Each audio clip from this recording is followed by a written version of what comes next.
Hello प्यारे बच्चों, कैसे हो आप सभी लोग। मैं प्रकाश सिंह आप सभी लोगों का बहुत बहुत वेलकम करता हूं आपके अपने चैनल मैथ्स योद्धा पर। तो गाइस, जैसा कि आप लोग जानते हैं, आज हमारा डे 3 है। आपको पता है कि हमारा यहाँ पर मैथ्स का क्रैश कोर्स चल रहा है, 30 days math crash course for term 1 class 10। और ये हमारी आज का जो डे है वो 3 है। हम लोग फर्स्ट में क्या कवर कर रहे हैं, अलजेब्रा कवर कर रहे हैं। तो अलजेब्रा में मैंने आपको ऑलरेडी एक टॉपिक पढ़ा दिया है जो कि हमारा पॉलिनोमियल था। Okay, clear. टोटल अलजेब्रा आता है आपका 10 मार्क्स का, यहाँ पे लिखा हुआ है। टोटल अलजेब्रा आता है आपका 10 मार्क्स में, जिसमें आपके 2 यूनिट्स हैं। एक है आपका पॉलिनोमियल, जो कि हमने डे 1 और डे 2 में कल पूरा कवर कर लिया है। और आज हम स्टार्ट करने वाले हैं हमारा चैप्टर नंबर 3, एनसीईआरटी का चैप्टर नंबर 3 है, जो कि है pair of linear equation in 2 variables. Okay guys, तो चलिए बिना किसी देरी के हम लोग स्टार्ट करते हैं। आज हम पेयर ऑफ लीनियर इक्वेशन देखने वाले हैं और इसका ग्राफिकल रिप्रेजेंटेशन देखने वाले हैं। ठीक है, फिर आगे के लेक्चर्स में हम लोग देखेंगे कि जो हमारा जो सॉल्यूशन होता है पेयर ऑफ लीनियर इक्वेशन का, उसके कौन कौन से मेथड होते हैं, और उन मेथड में से कुछ मेथड आपके सिलेबस में हैं, तो वो सारा हम लोग कवर करने वाले हैं। तो चलिए इसी के साथ शुरुआत करते हैं आज की क्लास। तो आइए, जैसा कि आप गाइस देख रहे हैं यहाँ पर, यह हटा दे रहा हूं, मैं इरेज कर दे रहा हूं। देखो, आप लोग पहले तो ये समझो कि चैप्टर का नाम क्या है। चैप्टर का नाम है pair of linear equation in 2 variables. Okay, तो यहाँ पर क्या है ना गाइस, यहाँ पर देखो, यहाँ पे कुछ कुछ बातें आई हुई है। एक तो आपका वर्ड है लीनियर इक्वेशन, और एक और चीज़ है यहाँ पर, एक दूसरा वर्ड मिलेगा आपको 2 वेरिएबल्स। तो पहले आप इनका मीनिंग समझ लो। जैसा कि आप जानते हैं कि हम लोग थोड़ा बेसिक पढ़ेंगे, कुछ कॉन्सेप्ट्स पढ़ेंगे, क्योंकि कॉन्सेप्ट के बिना आप डायरेक्ट क्वेश्चन नहीं समझ में आएगा। तो कॉन्सेप्ट पढ़ना बहुत ज़्यादा जरूरी है। ठीक है, आप खुद सोचो, कोई डॉक्टर है, अगर वो डॉक्टरी नहीं किया हुआ है और वो डायरेक्ट क्या करे, ऑपरेशन करे, तो सक्सेस होने के चांसेस हैं बहुत मिनिमम चांसेस है। तो उसी तरीके से क्या है कि आपका यहाँ पर आप पहले कॉन्सेप्ट पढ़ लो, और देन फिर हम क्या करेंगे, फिर हम लोग क्वेश्चन करेंगे। क्वेश्चन तो आप खुद भी कर लोगे फिर। तो देखिए, लीनियर इक्वेशन क्या होता है।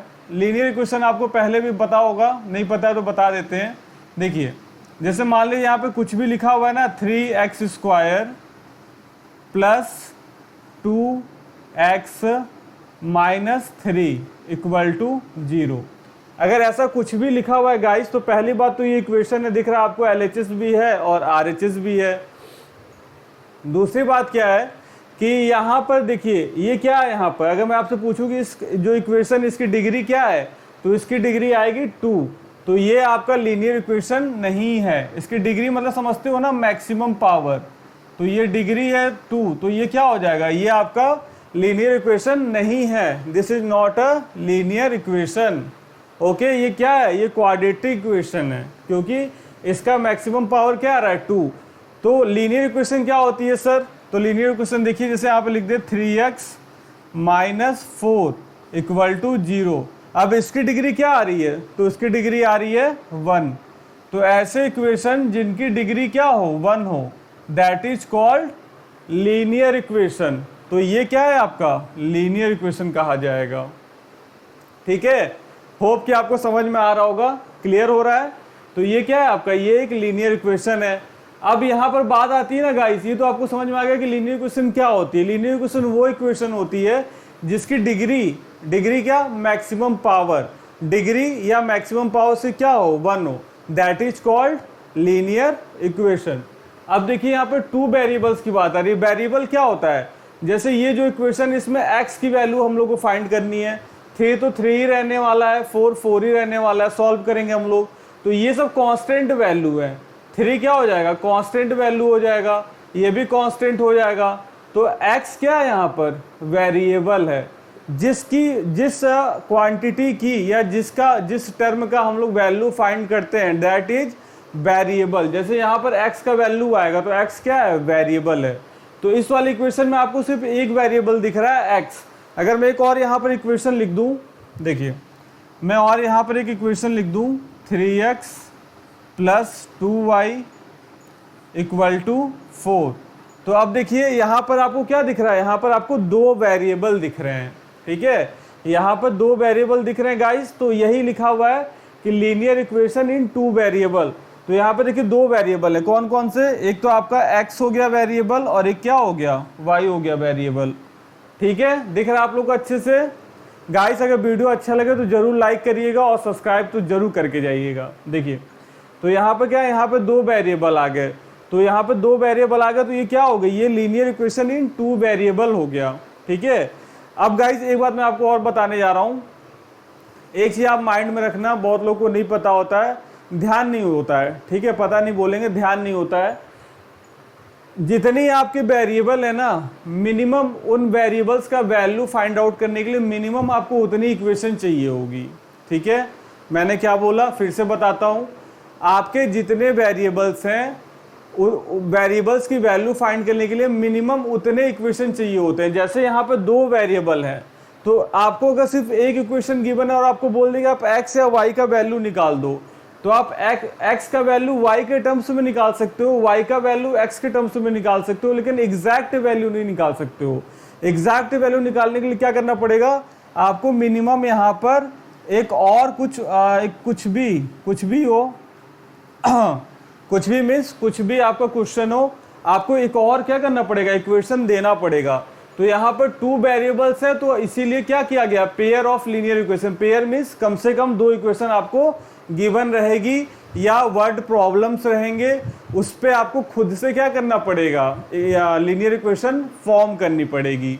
क्लियर हो रहा है? तो चलिए देखें, क्लियर हो रहा है ना, मतलब उड़ नहीं है, क्लियर मतलब पूरा साफ नहीं, मतलब डाउट क्लियर हो रहा है, समझ में आ रहा है? आ रहा है तो कमेंट करके जरूर बताइएगा। तो ये हुआ, तो यहाँ पे हम लोगों ने 2 चीजें सीखी, मैं वो फिर से बताता हूँ।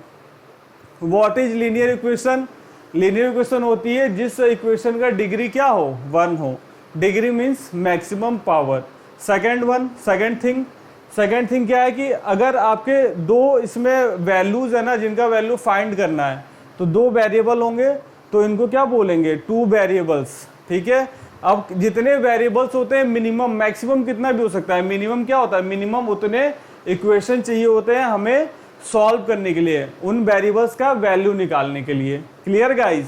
क्लियर हो रहा होगा। अब आओ कुछ क्वेश्चन देखते हैं, कुछ चीजें और समझते हैं, तब आपको पता चलेगा कि हम लोग एग्जैक्टली पढ़ क्या रहे हैं।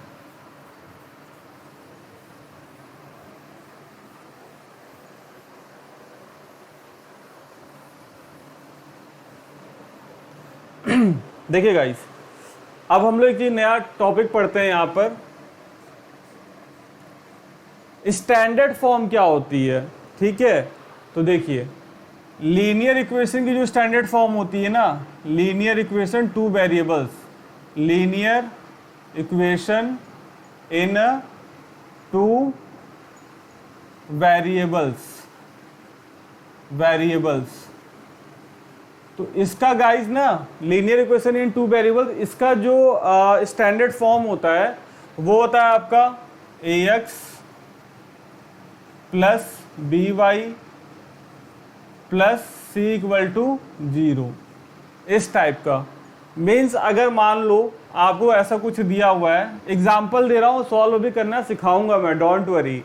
देखिए तो एग्जाम्पल यहाँ पर 3x मान लो दिया हुआ है, 3x plus 2y equal to क्या कर दो, 4 कर दो, इस टाइप से कुछ दिया हो, तो आप इसको स्टैंडर्ड फॉर्म में चेंज करने के लिए क्या करिएगा, 3x plus 2y minus 4 equal to 0। देख लो, अब यहाँ से अगर कंपेयर करो तो a equal to 3, b equal to 2 और c इक्वल टू -4। तो ये होता है स्टैंडर्ड फॉर्म।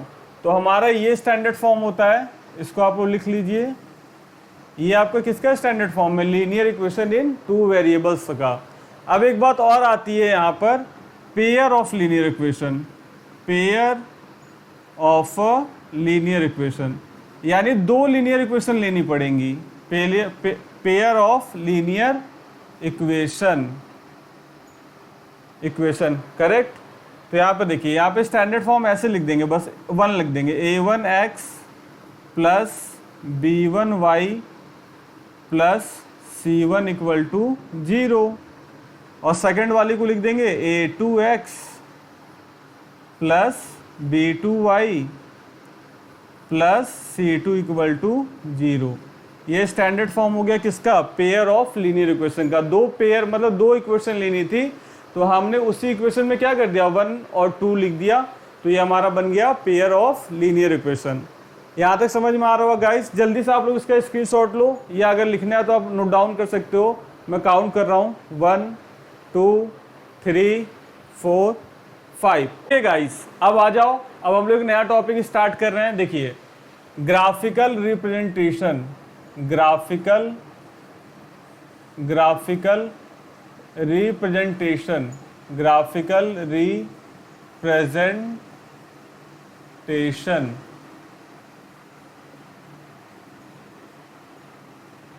अब देखो होगा क्या ना, जैसे आपको क्या होगा कि लीनियर इक्वेशन हो सकता है आपको गिवन हो, या आपको लीनियर इक्वेशन कोई वर्ड प्रॉब्लम दे दिया जाए, उससे बोला जाए लीनियर इक्वेशन फाइंड करने को।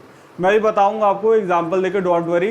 तो आपको क्या करना पड़ेगा ना, उसको ग्राफिकली आपको क्या करना पड़ेगा, रिप्रेजेंट करना पड़ेगा। अब मेरी एक बात ध्यान से सुनो, अभी बस समझो, क्वेश्चन करेंगे तो समझ में आएगा। अभी मैंने आपको बताया कि जो लीनियर इक्वेशन अगर पेयर में है, तो पेयर का मतलब क्या हुआ कि दो वहां पर इक्वेशन होगी। तो दो इक्वेशन देखो कौन कौन सी होगी। आप जैसे एक एग्जांपल लेके बता रहा हूँ गाइस, ठीक है। जैसे एग्जांपल ले लो एक 3x + 6y माइनस या प्लस ले लेते हैं +2 = 0। ये हमारी क्या है, फर्स्ट इक्वेशन है। अब सेकंड इक्वेशन क्या है, सेकंड इक्वेशन मान लो ये गिवन है आपको। सेकंड लीनियर इक्वेशन जो है वो आपको इस तरह से दिया हुआ है, 2x + 7y प्लस का 14 = 0, कुछ इस टाइप का दिया हुआ है। तो आपको क्या बोल रहा है, आपको बोल रहा है कि इसको ग्राफिकल रिप्रेजेंट करो, ठीक है। अब मैं कुछ बातें बताने जा रहा हूं, उसको ध्यान से सुनिएगा। इससे आपका क्वेश्चन 110% लड़ेगा, गारंटी, ठीक है। एक्सपीरियंस के अकॉर्डिंग बता रहा हूं। देखो यहाँ पर क्या है ना बच्चों, यहाँ पर दो इक्वेशन है, तो आप एक बात ध्यान रखिएगा, ग्राफ कैसे बनेगा। ग्राफ तब बनेगा जब आप दो पॉइंट बनाओगे और दो पॉइंट से एक लाइन जाएगी, ठीक है। यानी एक लाइन इसकी होगी, इस वाले इक्वेशन की, और एक लाइन सेकंड वाले इक्वेशन की, और दो लाइन होंगी, ठीक है। बताऊंगा अभी कैसे। दो पॉइंट निकलेंगे इनसे, एक्स और वाई की वैल्यू निकलेगी, तो एक लाइन इससे बनेगी, एक लाइन इससे बनेगी, दो लाइन बनेगी ग्राफ पे। अब दो लाइन का क्या क्या कंडीशन हो सकता है, सोच के देखो। दो लाइन का क्या कंडीशन हो सकता है कि वो दोनों लाइन एक दूसरे को कट कर रही हो एक पॉइंट पर, ठीक है, इसको बोलते हैं इंटरसेक्टिंग। हो सकता है कि वो दोनों लाइन क्या हो, पैरेलल हो, कट ही ना कर रही हो कहीं भी, ठीक है, पैरेलल वाला कंडीशन। थर्ड कंडीशन क्या हो सकता है कि ये दोनों लाइन एक दूसरे पे कॉन्साइड कर रही हूँ इस टाइप से, यानी एक लाइन ये है और दूसरी लाइन इसी पे इस तरीके से कॉन्साइड कर गई है, ठीक है। यही तीन कंडीशन हो सकता है। तो देखो ये जो फर्स्ट वाला कंडीशन है ना, इसमें क्या होता है, इसमें आपका सॉल्यूशन आएगा, इसमें आपका सॉल्यूशन आएगा, ओके, इसमें भी आपका सॉल्यूशन आएगा। बट जब कट करेंगी ही नहीं या कॉन्साइड करेंगी नहीं, तो इसमें कोई सॉल्यूशन नहीं आता है, नो सॉल्यूशन आंसर होता है। ये ध्यान रखना, अगर दोनों लाइन किसी पॉइंट पे कट कर रही हैं तब सॉल्यूशन आएगा। अगर दोनों पॉइंट मान लो कॉन्साइड कर गई है, एक दूसरे के ऊपर आ गई हैं, कॉन्साइड कर गई हैं, तो भी आपका सॉल्यूशन आएगा। लेकिन अगर पैरेलल हो गई है ना, तो कोई सॉल्यूशन नहीं आएगा, क्योंकि अगर वो पैरेलल हो गई है ना बच्चों, तो वो कहीं कट नहीं करेगी, तो कहीं वैल्यू ही नहीं मिल पाएगी, ठीक है। समझ आ रहा है, बिल्कुल आ रहा होगा। अब देखिए मैं आपको बताता हूं थोड़ा सा। अब यहां पर आप लोग आ जाओ, थोड़ा सा ये देखो। अब एक एग्जांपल लेके बता रहा हूं, अभी क्वेश्चन भी कराऊंगा, डोंट वरी, थोड़ा सब्र रखिए। अब देखिए जैसे ये इक्वेशन है, तो इसमें से हम लोग क्या कर सकते हैं, हमें एक्स और वाई की वैल्यू चाहिए। तो इस इक्वेशन से हम लोग एक्स की वैल्यू या वाई की वैल्यू एक दूसरे के टर्म्स में निकाल सकते हैं। दैट मीन्स क्या कह रहा हूं मैं, यहाँ पर आप ऐसे लिख लो, 3x = क्या हो जाएगा, ये 2 LHS में आ जाएगा, तो -2, और ये 6 भी आ जाएगा, 6y इधर, तो -6y। तो यहाँ से x = क्या आ जाना चाहिए, तो x = आ जाएगा -2 - 6y / 3, ओके, ये आया। अब उसी तरीके से देखो यहाँ से वैल्यू निकाल लो, तो यहाँ से वैल्यू क्या आएगा, यहाँ से वैल्यू आ जाएगी 2x = माइनस का 14 माइनस का 7y और x क्या हो जाएगा 14 माइनस 7y बाई 2।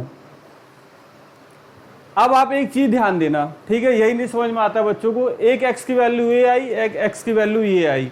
अब आपको क्या करना है, आप इस वाली इक्वेशन करने हैं, यहाँ पे एक टेबल बना लो। आपको 2 पॉइंट मिनिमम चाहिए, आप चाहो तो 3-4 निकाल सकते हो।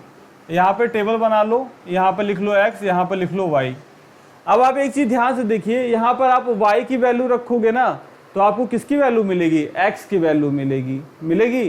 तो देखिए यहाँ पे क्या करना है, y का कुछ वैल्यू रखते हैं। जैसे मान लो मैं रखता हूँ 6 2 12, 12 6 18, 18, ये मतलब y में ही आने वाला। अभी मैं समझाने के लिए कर रहा हूँ गाइस, तो इसलिए न्यूमरेटर में आ रहा, कोई प्रॉब्लम नहीं है।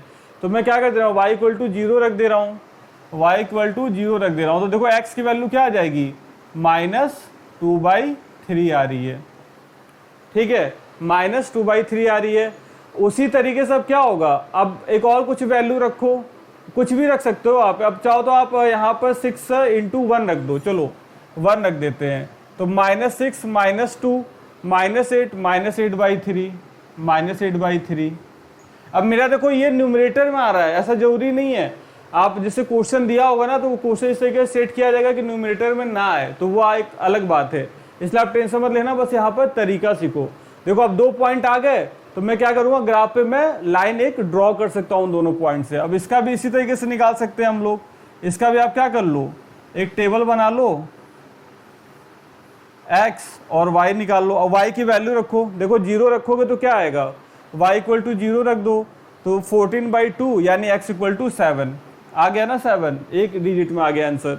अब देखो आप y इक्वल टू कुछ और रखना चाहते हो, कुछ और रख लो, 7 × 1 रख लो, ठीक है, नहीं 7 × 1 चलो रख देते हैं। तो यहाँ पर आप क्या रख दो, 1 रख दो, y इक्वल टू 1, तो 14 - 7 यानी 7/2। इस तरीके से आपको आपके पॉइंट्स मिल जाएंगे, ठीक है, पॉइंट्स मिल जाएंगे। ग्राफ बनाना, अगर ग्राफ का लाइन कट कर रहा है, एक दूसरे को इंटरसेक्ट कर रहा है, कॉन्साइड कर रहा है, तब तो वैल्यू आएगी, अदरवाइज नहीं आएगी। और सारा सब कुछ अभी आगे हम लोग देखने वाले हैं। इसका स्क्रीनशॉट ले लीजिए समझने के लिए। चलिए काउंट कर रहा हूँ, 1 2 3 4 एंड 5। ओके, आपके लिए एक नया क्वेश्चन लेके मैं आ गया। देखिए क्वेश्चन क्या है, जो अभी हम लोगों ने पढ़ा है उसी कॉन्सेप्ट पे बेस ये क्वेश्चन है। इसको ग्राफिकली सॉल्व करना है। क्वेश्चन क्या हमारा, देखिए 10 students of class 10th took part in math quiz में 10 स्टूडेंट्स ने पार्टिसिपेट किया है। If the number of girls, जो नंबर ऑफ गर्ल्स ना, इंपॉर्टेंट लाइन है, number of girls is 4 more than the number of boys. ये क्या है, 4 ज्यादा है किससे, नंबर ऑफ बॉयज से। आपको क्या बताना है, गर्ल्स और बॉयज का नंबर बताना है और इसको सॉल्व करना है graphically.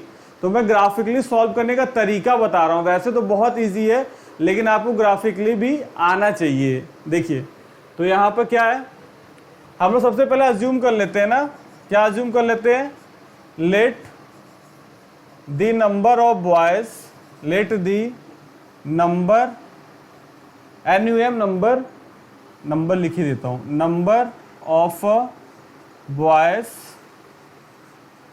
Is X and number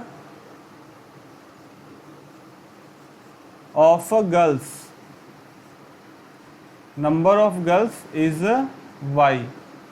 तो देखो अकॉर्डिंग टू क्वेश्चन टोटल कितने स्टूडेंट है, 10। तो लड़के कितने हैं, X, और गर्ल्स कितनी हैं, Y। तो अकॉर्डिंग टू क्वेश्चन क्या हो जाएगा, बताओ आप लोग, X + Y = 10, पहली कंडीशन, ठीक है, पहली कंडीशन। अब यहाँ पे देखो, चलो एक और कंडीशन इसका लिख लेते हैं, according to condition number second, according to question. अब देखो सेकंड कंडीशन क्या है कि find the number of, sorry कहाँ गया, हाँ, number of girls is 4 more than the number of boys. ज्यादा नंबर्स में कौन है, गर्ल्स हैं। जैसे आप सपोज करो बच्चों, एग्जाम्पल ले लेते हैं, आपसे कहा जाए कि आपकी क्लास में टोटल 25 स्टूडेंट्स हैं और जो गर्ल्स का नंबर है वो बॉयज़ का नंबर से 5 मोर है, ज़्यादा है, 5 ज़्यादा है। तो आप थोड़ा सा सोच के बताओ कि बॉयज़ कितने होंगे और गर्ल्स कितने होंगे। ऑब्वियस सी बात है, बॉयज़ कितने हो जाएंगे सोच के बताइए, बॉयज़ 10 हो जाएंगे और गर्ल्स कितनी हो जाएंगी 15, क्योंकि दोनों के बीच में डिफरेंस कितना आ रहा है 5 का। तो उसी तरीके से यहाँ पे बोला है कि 4 मोर है, तो ज़्यादा कौन है गर्ल्स का नंबर, तो y minus X equal to 4। ठीक है, अब ग्राफिकली सॉल्व करना है तो मैंने क्या बोला था कि आप क्या करिए टेबल बना लीजिए। टेबल बनाने के लिए इसको थोड़ा सा टर्म्स वाइज लिखना पड़ेगा। जैसे x इक्वल टू लिख सकते हैं ना, यहाँ से x इक्वल टू क्या लिख सकते हैं 10 माइनस वाई। अब यहाँ पे वैल्यू पुट कर लो, यहाँ पर वैल्यू पुट कर लो, ये देखो इस टाइप से, ये हो गया आपका x, ये हो गया आपका y। अब आप y की वैल्यू रखोगे तो आपको x का वैल्यू पता चल जाएगा। तो y का वैल्यू आप क्या करिए, कुछ ऐसा रखिए, मान लीजिए 4 रखते हैं, y का वैल्यू रखते हैं 4, तो x का वैल्यू क्या आ जाएगा 6।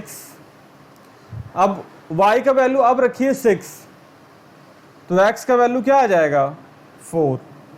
ठीक है, चेक कर लेते हैं एक बार। y का वैल्यू रखा है मैंने 4, तो 10 माइनस 4 6। ठीक है, फिर रखा है 6, तो 10 माइनस 6 4, करेक्ट है। अब यहाँ से देखिए, यहाँ से क्या आ रहा है y equal to 4 plus X, या आप ऐसे भी लिख सकते हो, चलो कोई बात नहीं, एक ही बात है 4 प्लस एक्स। अब इस बार आपको x की वैल्यू रखनी है और आपको y का वैल्यू मिलेगा, x और y।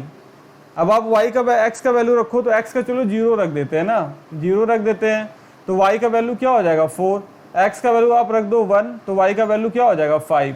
तो आपको 2 पॉइंट यहाँ से मिले, एक मिला क्या पॉइंट 6,4 और एक पॉइंट क्या मिला 4,6। 2 पॉइंट मिल गया आपको ग्राफ बनाने के लिए। देख लो 6,4 xy xy, यहाँ पर भी xy xy, यहाँ पर क्या मिला, एक मिला 0,4 और एक मिल गया आपको दूसरा 1,5। अब जब आप बनाओगे ना ग्राफ, जब आप ग्राफ बनाओगे, आप एक लाइन ड्रॉ करना जिसका कोऑर्डिनेट क्या रहेगा 6 4, और एक कोऑर्डिनेट आप ड्रॉ करना, लाइन ड्रॉ करना इसका कोऑर्डिनेट क्या रहेगा 4 6। ये दोनों पॉइंट है, इन दोनों पॉइंट से एक लाइन निकलेगी, इन दोनों पॉइंट से एक लाइन निकलेगी, ये जहां पर एक दूसरे को कट करेगी ना, वही आपका सॉल्यूशन आएगा। ठीक है, इसका आंसर आएगा, देखो डायरेक्टली भी आप देख सकते हो x plus Y equal to 10 है और यहाँ पर y equal to 4 plus X है।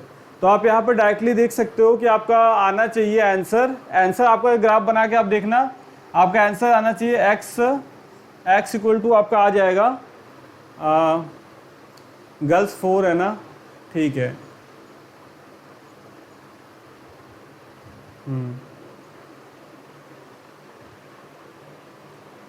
तो आपका आंसर आना चाहिए बच्चों, आंसर आ गया, यहाँ पर देख लेते हैं x equal to 10 minus Y. 1 minute value रख के देख लेते हैं ना, x इक्वल टू यहाँ पर 10 माइनस वाई आ रहा है ना, 4 प्लस 10 माइनस वाई, यहाँ पर y है तो y बाई 2y, तो गर्ल्स का आ जाएगा 7, y तो आ जाएगा 7 और बॉयज़ का आ जाएगा 3। ये हो जाएगा आंसर, ये हटा दो, ये तो मैं सॉल्व बस देखा था चेक करने के लिए। आप इसको ग्राफिकली सॉल्व करिएगा, आप you will get your answer.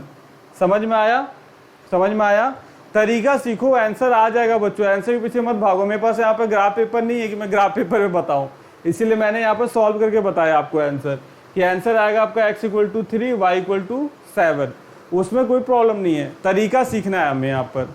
ठीक है, तो चलें, अच्छा लगा तो ज़रूर लाइक करिए। चलिए इसको, इसका स्क्रीनशॉट ले लिया, नोट डाउन कर लीजिए, 1 2 3 4 5। ओके, तो यहाँ देखिए, यहाँ पे मैंने कुछ पॉइंट्स लिखे हैं आप लोगों के लिए, ये आपके बुक में भी है, टाइम बचाने के लिए जल्दी लिख दिया। देखिए यहाँ पर क्या है ना, आपको पता है कि जो पेयर ऑफ लीनियर इक्वेशन होता है उसका स्टैंडर्ड फॉर्म क्या होता है, उसका स्टैंडर्ड फॉर्म होता है, दिख रहा है, उसका स्टैंडर्ड फॉर्म होता है a1x plus b1y plus c1 equal to 0, और दूसरा क्या होता है a2x plus b2y plus c2 equal to 0। तो गाइस देखिए, इसमें जो कोफिशिएंट है ना a1 b1 c1 and a2 b2 c2, इनको डायरेक्ट देख करके और इनको कंपेयर कर करके हम ये बता सकते हैं कि आपका जो आंसर आ रहा है, जो सॉल्यूशन आ रहा है, वो इनफाइनाइट आ रहा है या कोई एक वैल्यू आ रही है या नो सॉल्यूशन आएगा। ठीक है, ये आपसे एग्जाम में बहुत बार पूछा जाता है, बहुत बार दोस्तों, ये बहुत ही अच्छा क्वेश्चन इसका फॉर्म होता है। आप ग्राफ बनाओगे, सॉल्व करोगे, आपको पता चलेगा। उससे अच्छा है कि आप एक बार चेक करके देख लो कि आपका सॉल्यूशन क्या आने वाला है। अगर वहाँ पर डायरेक्टली पूछा गया है कि कैसा सॉल्यूशन आ रहा है, मतलब it's have what type of solution, तो आप बता सकते हो। या अगर ग्राफ बनाने के लिए बोला भी है तो आपको एक आइडिया पता चल जाएगा कि ग्राफ कैसा बनाना है, और एक बार आइडिया पता चल गया तो फिर तो आप झंडा गाड़ी दोगे, है कि नहीं? सही बात है ना। तो देखिए यहाँ पर एक पहली कंडीशन क्या होती है, मैं एक और एग्जांपल आप लोग को दे रहा हूँ। चलिए, दिख रहा है जगह है यहाँ पर। जैसे मान लीजिए यहाँ पर दो इक्वेशन दे दिया जाए, 3x + 2y - 1 = 0, और एक और इक्वेशन ले लेते हैं 5x + 7y + 2 = 0। मुझे नहीं पता ये सही है गलत है, क्या है, क्या इक्वेशन आएगा, मैंने बस एग्जांपल आपको बताने के लिए दिया है, ठीक है। तो इसमें दिमाग लगाने की जरूरत नहीं है, अभी क्वेश्चन कराऊंगा मैं आपको। ये देखिए, तो यहाँ पे क्या है ना, अगर आप कंपेयर करते हो आपको a1 b1 c1 मिल जाएगा। सेकंड वाले इक्वेशन से आपको क्या मिल जाएगा, a2 b2 c2 मिल जाएगा। तो जैसे ये देखो लिखा हुआ है, कंडीशन नंबर फर्स्ट है, if a1 by a2 is not equal to b1 by b2। आप सबसे पहले क्या चेक करो, देखो मैं यहाँ लिख दे रहा हूँ, a1 क्या है यहाँ पर 3, b1 क्या है 2, c1 क्या है -1, दिख रहा है ना, -1।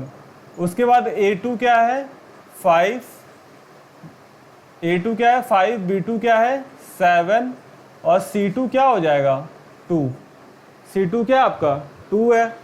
अब आप ध्यान से देखो ये कंडीशन, तो आप सबसे पहले क्या चेक करो कि a1 by a2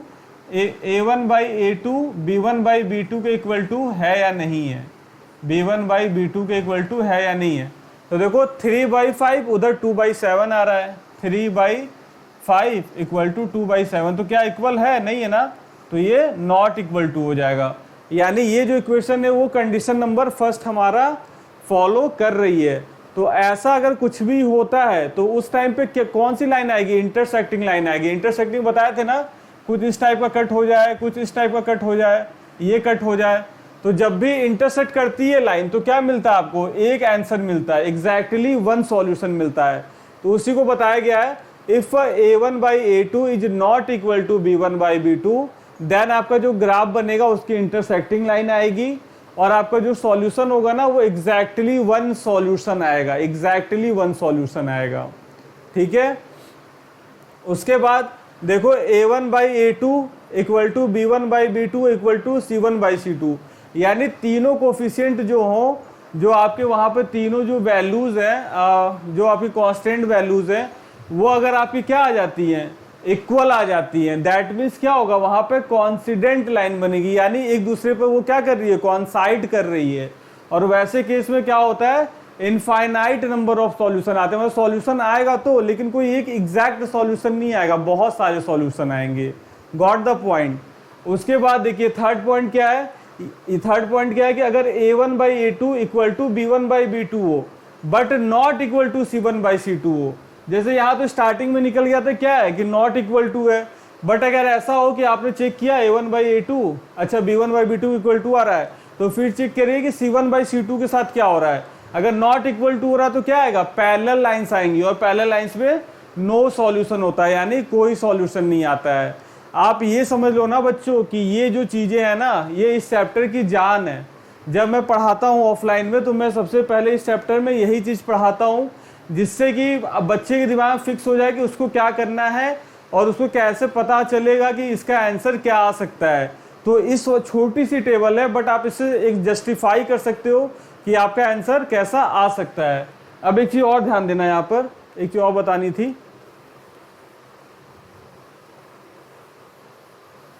देखिए, जो सॉल्यूशन होता है ना, यानी एग्जैक्टली सॉल्यूशन आए या इनफाइनाइट सॉल्यूशन आए, इसको कंसिस्टेंट भी बोलते हैं, कंसिस्टेंट सॉल्यूशन, ठीक है। और जो आपको नो सॉल्यूशन होता है ना, इसको बोलते हैं इनकंसिस्टेंट। कई बार आपने देखा होगा आपके पेपर्स में या प्रीवियस ईयर्स में कि पूछता है कि what type of solution following equation have what type of solution, यानी कंसिस्टेंट और इनकंसिस्टेंट। तो बच्चों को कंसिस्टेंट पता ही नहीं होता है, कंफ्यूज हो जाते हैं। तो कंफ्यूज होने की कोई जरूरत नहीं है। कंसिस्टेंट क्या होता है, एग्जैक्टली वन सॉल्यूशन हो, इनफाइनाइट सॉल्यूशन हो तो वो कंसिस्टेंट में काउंट होता है, और अगर नो सॉल्यूशन आ रहा है मतलब कोई सॉल्यूशन नहीं आ रहा है तो वो क्या होगा, इनकंसिस्टेंट में फॉलो होगा। ओके गाइस, ठीक है, इसको नोट डाउन कर लीजिए, स्क्रीनशॉट लेना है स्क्रीनशॉट ले सकते हैं। 1 2 3 4 5। चलिए चलते हैं अपने नेक्स्ट क्वेश्चन पे, अब क्वेश्चन करते हैं इस पे। ओके बच्चों देखिए, आपके लिए मैं क्वेश्चन लेके हाजिर हूँ। क्वेश्चन क्या है, on comparing the ratio find out whether the line representing the following equation. यानी आपको बताना है कि ये जो इक्वेशन है ना, ये कैसी लाइन आपको रिप्रेजेंट कर रही है, कंपेयर करके, क्या रेशियो कंपेयर करके, ग्राफ बना के नहीं। ग्राफ बनाने में हमारा काफ़ी टाइम जाता है, तो ग्राफ बना के नहीं करना है, यहाँ पे क्या करना है, यहाँ पे आपको डायरेक्टली बताना है कंपेयर करके। तो देखिए मैंने आपको बोला ना, आप स्टैंडर्ड फॉर्म से कंपेयर करो। स्टैंडर्ड फॉर्म क्या होती है, एक बार लिख रहा हूँ फिर से, a1x plus b1y plus c1 equal to 0। दूसरा क्या होती है, a2x plus b2y plus c2 equal to 0। अब आप यहाँ पे देखो, a1 क्या है आपका 5 है, a1 हो जाएगा 5, b1 हो जाएगा माइनस का 4, c1 क्या हो जाएगा 8, और फिर ये हो जाएगा a2 हो जाएगा 7, b2 क्या हो जाएगा 6, और c2 क्या हो जाएगा, c2 से ct याद आ रहा था, c2 -9। अब आप यहाँ पे देखो, यहाँ पर क्या है कि अब यहाँ पर हमें क्या करना है, कंपेयर करना है। ओके, तो कोई प्रॉब्लम वाली बात ही नहीं, आप कंपेयर कर लीजिए, जगह नहीं तो यहाँ पर कर रहा हूँ मैं, वो दूसरा क्वेश्चन है, यहाँ पर कंपेयर कर रहा हूँ। ये क्वेश्चन नंबर फर्स्ट है, ये क्वेश्चन नंबर सेकंड है, ठीक है। देखिए अब मैं कंपेयर कर रहा हूँ, आपको a1 a2 b1 b2 c1 c2 सारा पता है। तो सबसे पहले क्या करते हैं, a1 बाई a2 5/7 चेक करते हैं, b1 बाई b2 के इक्वल टू है कि नहीं है, तो यहाँ पर आ रहा है -4/6। अब c1 बाई c2 चेक करने का जरूरत ही नहीं है, क्योंकि यही क्या हो गया, नॉट इक्वल टू आ रहा है। यानी यहाँ पर क्या हो रहा है, इंटरसेक्टिंग लाइन आ रही है। इसका आंसर क्या होगा, इंटरसेक्टिंग लाइंस, इंटरसेक्टिंग लाइंस आएगी यहाँ पर, इंटरसेक्टिंग लाइंस। अगर आपको बिलीव ना हो तो आप बना के देख सकते हो, इंटरसेक्टिंग लाइंस आएगा यहाँ पर, दो लाइन एक दूसरे को इंटरसेक्ट करेंगी। और एक बात बताइए मेरे को, यहाँ पे सॉल्यूशन कैसा आएगा बताइए, तो जब इंटरसेक्टिंग लाइंस होती है तो सॉल्यूशन कैसा आता है, वन सॉल्यूशन या एग्जैक्ट सॉल्यूशन आता है ना, वन सॉल्यूशन आएगा। ओके, कितना आसान था ये। अब दूसरा क्वेश्चन देखिए, दूसरा क्वेश्चन क्या है, 6x - 3y। तो मैं यहाँ पे डायरेक्ट लिख रहा हूँ गाइस, देखो a1 हो जाएगा आपका 6, b1 हो जाएगा -3, c1 हो जाएगा 10, कंपेयर करने पाया है। a2 हो जाएगा 2, b2 हो जाएगा -y एंड c2 हो -y नहीं, ये गलत है, -1 होगा, y b2 तो है ही नहीं, तो -1 और c2 क्या हो जाएगा यहाँ पर 9 हो जाएगा। फ्लो में y लिख दिए, वाह वाह क्या टैलेंट है। तो देखिए a1 यहाँ पर आप क्या निकालेंगे हम लोग, a1 by a2 equal to b1 by b2 सबसे पहले चेक करो है कि नहीं। तो आई थिंक देखिए क्या है, 6/2 और -3 -1, माइनस से माइनस कैंसिल, 2 से 6 कैंसिल, 3, यानी a1 by a2 equal to b1 by b2 तो आ रहा है। तो अब क्या करेंगे, c1 बाई c2 भी चेक कर लो इसको, c1 बाई c2 कितना है, 10/9 है ना, तो देखो 10/9 आ रहा है। यानी ये a1 by a2 equal to b1 by b2 तो है, बट नॉट इक्वल टू क्या है, c1 बाई c2 है। तो ये कौन सा केस चला गया बताइए, ये थर्ड वाला केस चला गया। तो ये क्या था, ये पैरेलल लाइंस था। इसकी लाइंस कैसी बनेंगी, पैरेलल लाइंस बनेंगी, पैरेलल लाइंस। सही है ना, समझ आ रहा है, देख लो, बिल्कुल कंफ्यूज मत होना। ये क्या हो रहा है, पैरेलल लाइंस आ रही है यहाँ पर, पैरेलल लाइंस बनेंगी। और पैरेलल लाइंस में कैसा सॉल्यूशन आता है, पैरेलल लाइंस में नो सॉल्यूशन आता है, कोई सॉल्यूशन नहीं आएगा। Got the point. अच्छा लग रहा है, अच्छा लग रहा है तो लाइक करिए, चैनल को सब्सक्राइब करिए और अपने दोस्तों के साथ और लोगों के साथ भी इसको शेयर करिए। चलिए ओके, चलिए इसको नोट डाउन करिए, या स्क्रीनशॉट लेना है तो स्क्रीनशॉट ले सकते हैं। 1 2 3 4 5। ओके बच्चों, देखिए आपके लिए क्वेश्चन लेके आ गया हूँ मैं, हाजिर हूँ। आपको बताना है यहाँ पर कि ये जो इक्वेशंस है ना, ये क्वेश्चन नंबर फर्स्ट है, ये क्वेश्चन नंबर सेकंड है और ये क्वेश्चन नंबर थर्ड है। यहाँ पर 3 क्वेश्चन है आपको दिए हुए और आपको ये बताना है गाइस कि ये जो क्वेश्चन है ना, इनका जो सॉल्यूशन है वो कंसिस्टेंट है या इनकंसिस्टेंट है। तो आप कैसे बता सकते हो? या तो आप ग्राफ निकालो, सॉल्यूशन आता है तो कंसिस्टेंट, अगर सॉल्यूशन नहीं आता है, कहीं कट नहीं होता है तो क्या होगा? इनकंसिस्टेंट। लेकिन हमें यहाँ पर ग्राफ नहीं बनाना है, यहाँ पर क्या करना है, यहाँ पर सिर्फ रेशियो देख करके बताना है। तो रेशियो देख करके कैसे होगा? तो अभी आपको जस्ट इसके पहले वाले क्वेश्चन में भी समझा चुका हूँ। अब आप अपने से खुद से ट्राई करो, पॉज करके वीडियो, और जिसको नहीं समझ में आया उसके लिए मैं यहाँ पर एक बार फिर से बता रहा हूँ। देखिए अभी आपको कंसिस्टेंट और इनकंसिस्टेंट बताना है, तो डायरेक्टली नहीं निकलेगा, डायरेक्टली निकलेगा बट वो डायरेक्ट जो एक मेथड है वो क्या है? वही कंपेयर वाला मेथड है। तो हम लोग देखिए यहाँ से लिख सकते हैं ना, यहाँ से देखिए लिख सकते हैं a1 equal to 3, b1 equal to 2, c1 equal to 5। यहाँ से क्या है? यहाँ से है a2 equal to 2, b2 equal to -3 और c1 एक सेकंड देखो, यहाँ पर 5 को इस साइड लेंगे ना तब स्टैंडर्ड फॉर्म आएगी, तो 5 यहाँ पर 5 नहीं होगा, -5 हो जाएगा। उसी तरीके से 7 को भी इधर लेना पड़ेगा क्योंकि स्टैंडर्ड फॉर्म क्या होती है? ax plus by plus c equal to 0, इसलिए तो यहाँ पर 7 को भी इधर लेंगे तो c2 क्या हो जाएगा? -7। कोई खास फर्क नहीं पड़ता है गाइस, माइनस माइनस कैंसिल हो जाएगा, बट जो तरीका है, जो मेथड है वो तो फॉलो करना ही करना है। इसलिए अब नेक्स्ट स्टेप क्या करते हैं? a1 by a2 equal to b1 by b2 देखते हैं। तो a1 क्या है? 3, a2 क्या है? 2 इक्वल टू देखो b1 बाई b2 है तो 2 -3, तो ये तो नॉट इक्वल टू आ गया। तो नॉट इक्वल टू मतलब क्या होता है कि ये हो जाएगा आपका इंटरसेक्टिंग लाइन्स वाला हो जाएगा, इंटरसेक्टिंग यानी एग्जैक्ट सॉल्यूशन। और जो क्वेश्चन में पूछा ये क्या होगा? अब आप बताइए, कंसिस्टेंट होगा या इनकंसिस्टेंट होगा? तो ये होगा कंसिस्टेंट सॉल्यूशन। आई होप कि आप लोगों को समझ में आ रहा होगा, अच्छा लग रहा होगा। दोस्तों कमेंट करके, लाइक करके, शेयर करके अपना प्यार जरूर जाहिर करिएगा। अगर आपको कोई चीज़ लग रहा है कि यहाँ पर आपको अच्छे से डिलीवर नहीं हो पा रही है तो उसे बताइएगा, मैं उस चीज़ को भी पॉजिटिव वे में लूँगा और इससे भी बहुत ज़्यादा इंप्रूवमेंट करने का कोशिश करूँगा। ओके, तो चलिए मुस्कुराते रहिए, मूड अच्छा करके पढ़ते रहिए।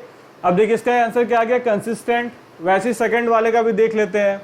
अब देखिए डायरेक्ट कर रहे हैं, ए क्या है यहाँ पर? 3/2, a1 बाई a2 क्या है? 9 equal to b1 by b2 check करते हैं तो 5/3 और यहाँ पर क्या है? -10 चेक कर लूँ।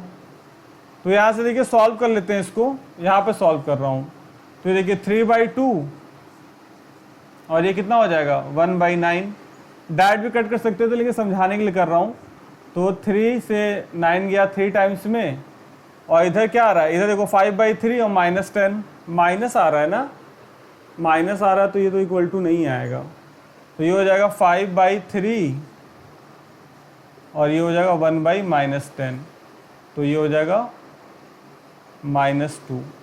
तो यहाँ पे कितना आ रहा है? देखिए 1/6 और यहाँ पर 1/-6 आ रहा है, तो ये नॉट इक्वल टू है। बच्चों से गलती क्या होता है ना, वो बस 6 देखेंगे कि 6 है, ओके डन, 6 है मतलब बस वो इक्वल नहीं है, यहाँ पे नॉट इक्वल टू आ रहा है।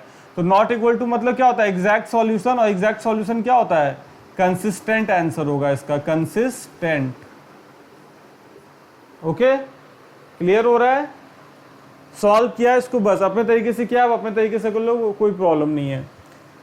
उसके बाद देखिए, ओके, उसके बाद देखते हैं। अब उसके बाद थर्ड वाला है तो थर्ड वाला भी करते हैं। a1 बाई a2 यानी 4/3/2 इक्वल टू 2/3। तो देखो डायरेक्ट कट कर दे रहा हूँ, तो 2 से 4 कट हो जाएगा, तो 2/3 इक्वल टू 2/3 आ रहा है। तो अब जब a1 by a2 equal to b1 by b2 आ जाए, देन आपको क्या चेक करना है कि c1 बाई c2 के इक्वल टू है या नहीं। तो c1 बाई c2 चेक कर लेते हैं। तो देखो C1 कितना है, -8 -12, तो -8 -12, माइनस से माइनस कैंसिल, 4 2 ज़ा 8 और ये हो जाएगा 4 3 ज़ा 12। तो ये देखो A1/A2 is equal to B1/B2 equal to C1/C2 आ रहा है। यानी ये कौन सी कंडीशन है, ये आपकी इनफाइनाइट वाली कंडीशन है, इनफाइनाइट सॉल्यूशन वाली, कौन साइड वाली। तो इसका आंसर क्या आएगा, इसका आंसर भी आएगा कंसिस्टेंट, कंसिस्टेंट है ये, कंसिस्टेंट। ठीक है, होप दोस्तों आप लोग को समझ में आ रहा हो। बहुत मेहनत कर रहा हूँ, बहुत अच्छे से पढ़ाने का ट्राई कर रहा हूँ और आप लोग को अच्छा लग भी रहा होगा, होप है ऐसी। ठीक है, आई कैन एश्योर यू दोस्तों आपका मार्क्स बहुत अच्छा आएगा। आप बस यहाँ से प्रिपरेशन करते रहिए, मैं अभी आप लोगों को कुछ अलग से भी क्वेश्चन कराऊंगा। ये चीज़ समझ में आई। चलिए इसका स्क्रीनशॉट लीजिए, एक क्वेश्चन और करेंगे, इसका स्क्रीनशॉट लीजिए। 1 2 3 4 5। ओके बच्चों, ये देखिए, ये आपका नेक्स्ट क्वेश्चन। क्वेश्चन क्या है, half the perimeter of a rectangular garden whose length is 4 metre more than its width. यानी इसकी जो लेंथ है ना, लंबाई, वो 4 मोर है किससे, उसके विड्थ से, यानी उसकी चौड़ाई से 4 ज़्यादा है। इज 36 मीटर, यानी जो पेरीमीटर का हाफ है वो 36 मीटर है। Find the dimension of the garden obtain graphically. आपको ग्राफिकली यहाँ पर बताना है। तो देखिए पहले यहाँ पे क्वेश्चन में थोड़ा सा और ऐड है आपके बुक में कि ग्राफिकली बताना तो है, लेकिन पहले पता करना है कि वो कंसिस्टेंट है कि नहीं है। कंसिस्टेंट अगर होगा तभी उसके सॉल्यूशन आएंगे, और कंसिस्टेंट अगर होगा तभी हम लोग उसका सॉल्यूशन ग्राफिकली देखेंगे। तो देखिए कैसे सॉल्व करेंगे इसको। पहले तो क्वेश्चन देखो क्या, पहले यहाँ पे आप अज्यूम कर लो कि देखिए अज्यूम कर लीजिए, लेट लेंथ इज x,